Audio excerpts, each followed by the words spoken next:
후보자를 둘러싸고 여러 갈래의 의혹들이 쏟아지고 있지만요. 그중에서도 그의 낙마 여부를 가를 결정적 변수, 과연 이 후보자가 실정법을 위반했느냐, 그러니까 명백한 불법을 저질렀느냐일 겁니다. 청와대도 그렇고 여당도 그렇고 이 범죄 혐의가 있는 사람까지 감싸지는 못할 것이기 때문인데요. 이런 맥락에서 이해운 후보자가 지금 안고 있는 가장 치명적인 난제는 바로 아파트 부정 청약 의혹이라는 평가가 많습니다. 이와 관련해서도 이 후보자에겐 불리한 그런 결정적 정황이 새롭게 포착됐다는 보도가 나왔습니다. 네, 저희도 앞서 전해드린 대로 이해운 후보자 부부는 이 초고가 전세에 살면서 무주택 자격을 유지해 2024년 7월 설 강남에 위치한 한 아파트 청약에 당첨이 됐습니다.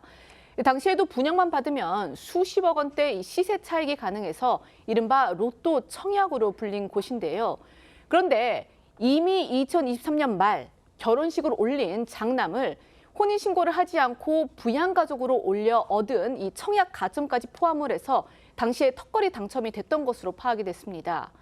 이 후보자 장남은요, 당시 배우자와 함께 살기 위해서 서울 용산구 한 아파트를 전세로 계약을 했고 이 후보자의 며느리는 이미 이 집에 들어가서 살고 있었던 상황이었습니다. 그런데도 정작 장남은 이 후보자 부부와 함께 거주하는, 그러니까 법적 동거인으로 기록이 돼 있어서 야당으로부터 위장 미혼이다라는 비판을 받은 바 있습니다.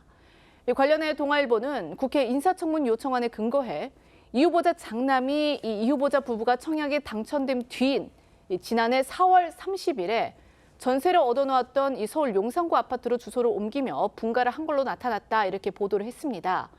문제는 바로 이 날짜, 그러니까 4월 30일이 국토교통부가 이 수도권 아파트 분양 당지에 대한 부정 청약 조사를 끝낸 뒤 결과를 발표를 하고 일부 부정 청약이 확인된 당첨자들을 수사 의뢰한 바로 다음 날이었다는 겁니다.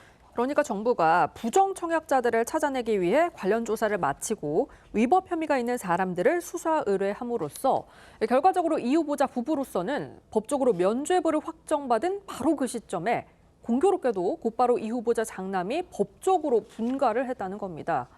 부정 청약 적발을 피하기 위해 정부 조사가 진행되는 동안 이 후보자 부부와 장남이 같이 사는 걸로 위장했다는 의심이 가능한 대목인데요.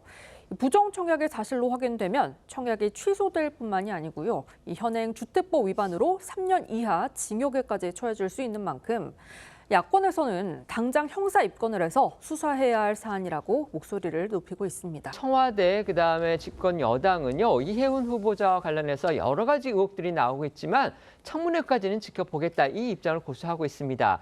거기에 숨겨진 뜻은 이거라고 봅니다. 결국 청문회를 통해서 이해운 후보자가 아주 결정적으로 법을 위반했다는 그런 부분들이 드러나지 않는 한은 이 후보자를 계속 밀고 가겠다. 지금 이런 취지로 저희가 읽을 수가 있는데 그런데 지금 어제 오늘 드러나고 있는 여러 가지 의혹들을 보면 이해운 후보자의 준법의식, 특히 범법 문제 이 부분과 관련해서 상당히 어떤 뒷받침할 수 있는 지금 정황 증거 자료들이 나타나고 있다 이런 평가들이 나오는데요. 대표적인 게 바로 그 아들의 위장 미혼과 관련한 그런 새로운 어떤 자료가 나왔고요.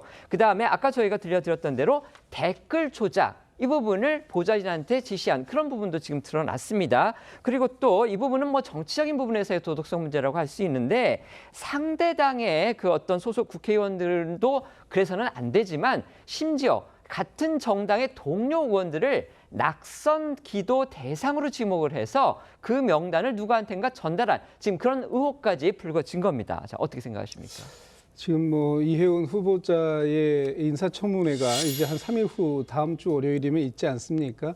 이해운 후보자가 인사청문회를 통해서 조금 더 적극적인 소명을 해야 할 사안들이 하나씩 더 늘어나고 있는 상황인 건 맞습니다. 그런데 지금 이해운 후보자에게 좀 전에 말씀 주셨던 것처럼 도덕적인 비난을 가할 수 있는 보좌진 갑질이라든지 아니면은 뭐 낙선 기도라든지 이런 부분들에 대한 것은 본인이 또 해명으로 충분히 가름할 수도 있는 부분이 있는데 문제는 지금 이제 불법성, 특히 실정법을 위반 위반한 부분이 있는가 하는 부분에 대해서 어떤 해명을 내놓을지 좀 지켜봐야 될 것 같고요.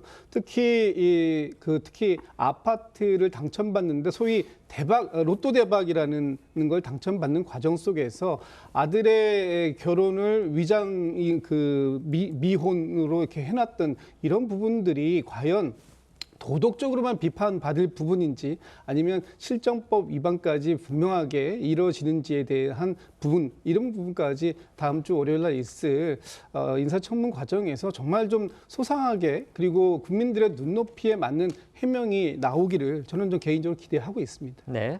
특히 위장 미혼 이 부분은 정말 성실하게 주택 청약을 해왔던 많은 분들에게 상당한 실망감을 줬어요. 상대적 박탈감도 줬고.